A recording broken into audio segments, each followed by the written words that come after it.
ce forum. Et là, c'est le secrétariat permanent qui va présenter les résolutions du dit forum. Je vous remercie. Je passe la parole donc à Mme Lomambo pour la modération de la première phase. Merci. Bonjour, merci pour la parole, Brice. Je vais particulièrement vous lire le rapport, donc ce qui ressort de l'introduction, les différentes allocutions, puis la plénière. Alors, tout d'abord, lors de son propre liminaire, le docteur Vincent Konjak a souligné le dynamisme de la jeunesse, essentiel à la construction nationale. En effet, au-delà des infrastructures ou autres, la construction nationale, c'est aussi et surtout l'investissement humain, d'où qu'ils viennent. Et bien entendu, l'investissement de la diaspora contribue incontestablement à la construction nationale. Donc, vous êtes...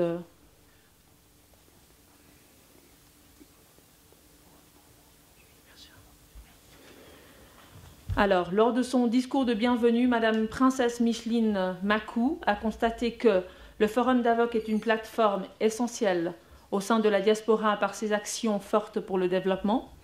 Elle a relevé le rôle moteur de son ONG, OCAPROS International, dans la protection des droits économiques et sociaux des minorités. Elle a souligné la nécessité pour tous les acteurs de collaborer pour la réalisation des actions de développement en Afrique, particulièrement au Cameroun, et défendre les intérêts de l'Afrique en Suisse et ailleurs. Elle a encouragé le respect des lois du pays d'accueil, donc ici la Suisse, pour contribuer à l'amélioration de l'image de l'Afrique.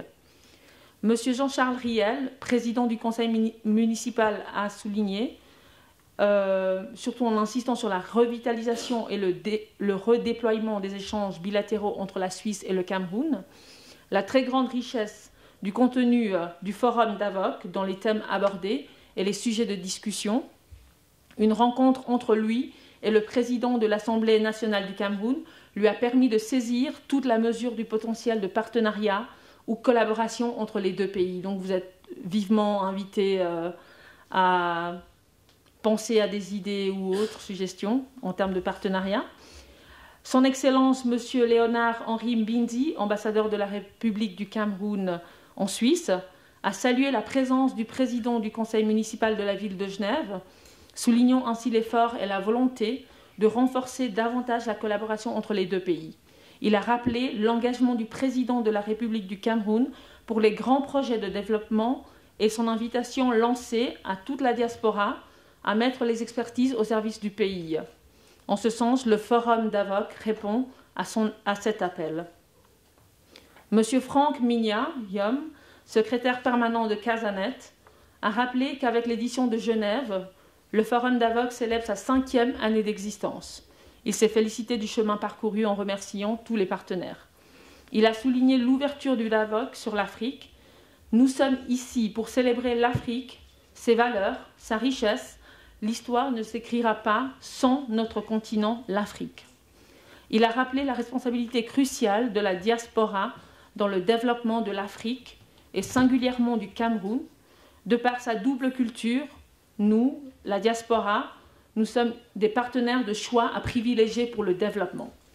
Il a rappelé l'attachement de la diaspora à sa liberté de réflexion et d'action critique tout en indiquant la volonté de cette même diaspora à travailler de façon franche et constructive avec tous les partenaires, notamment l'État camerounais, pour parvenir ensemble à ces nouvelles pistes et solutions pour le développement. Monsieur Zachary Perevé, ministre de l'Emploi et de la Formation professionnelle, a réaffirmé l'intention du gouvernement camerounais à tenir compte de l'ensemble des forces à l'intérieur comme à l'extérieur du Cameroun pour soutenir sa politique des grandes réalisations. Il a notifié que la diaspora est un levier indispensable pour la croissance du pays et donc qu'un dialogue s'impose avec elle, donc avec la diaspora. La très grande richesse du contenu du Forum d'Avoc dans les thèmes abordés, les sujets de discussion ont également été soulignés. Une rencontre entre lui et le président de l'Assemblée nationale du Cameroun lui a également permis de saisir toute la mesure du potentiel en termes de collaboration entre les deux pays. Et en termes d'annonces fortes, il a évoqué la mise à disposition du gouvernement camerounais à l'intention de la diaspora d'une matrice sectorielle des attentes du Cameroun vis-à-vis de la diaspora pour le déploiement du DSCE afin de faire du Cameroun un pays émergent à l'horizon 2035. Je vais passer aux propos liminaires de l'Office des migrations, donc, de M. Prosper Ndombele. M. Prosper Ndombele a rappelé, s'agissant des questions d'intégration des communautés migrantes, l'importance du travail avec la notion de coexistence, de partage de richesses et de contribution commune. Il a aussi souligné l'importance d'une intégration réussie pour entreprendre des actions dans les pays d'origine. Il a mentionné que dès 2014, la structure de l'intégration de la Confédération helvétique, donc ici en Suisse, inclura des piliers liés à l'intégration sociale.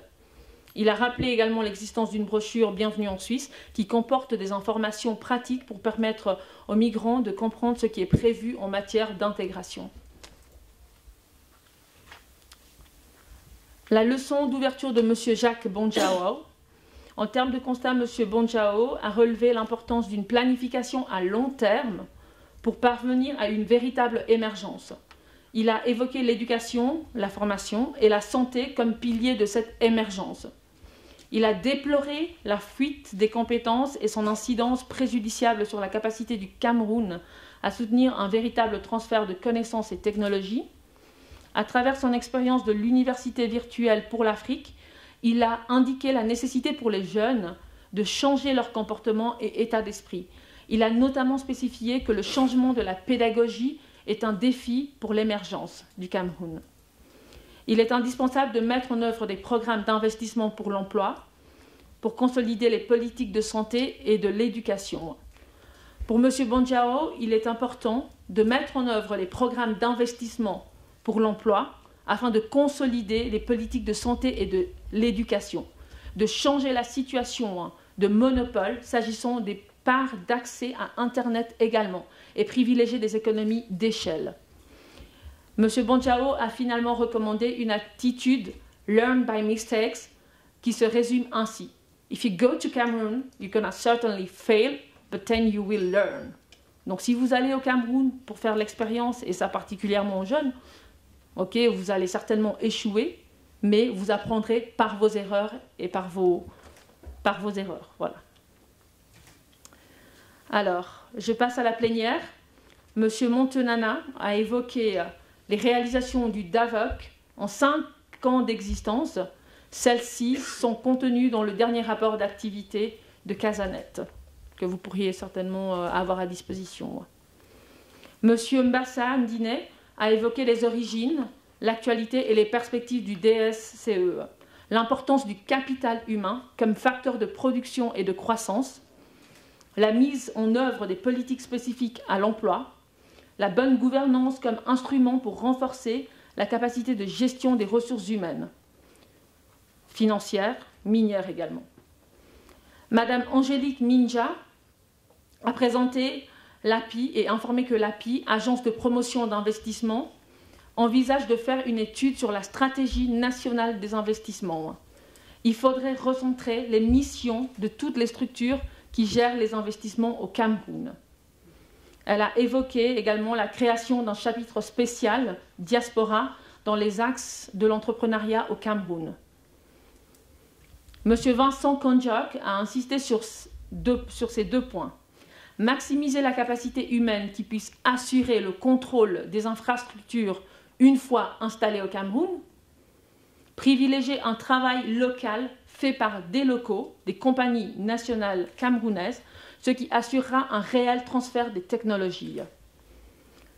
Et pour le citer, « Plan are nothing, but planning is everything ».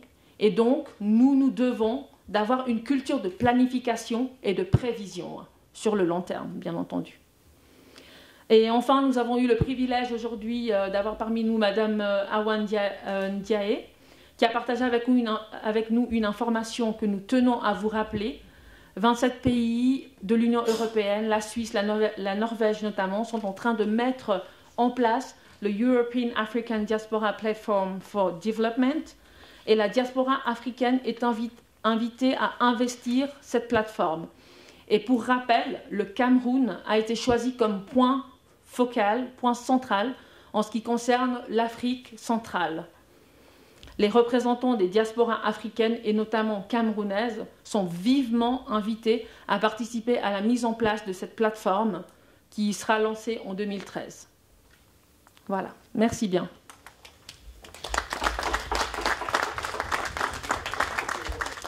Je vous laisse la parole si vous avez des questions, si vous avez des suggestions ou autres, si vous avez des points qui ont été abordés pendant la conférence que nous n'avons pas présenté ici, pendant le forum que nous n'avons pas présenté ici. Vous êtes vivement invités à contribuer à ce rapport. Merci.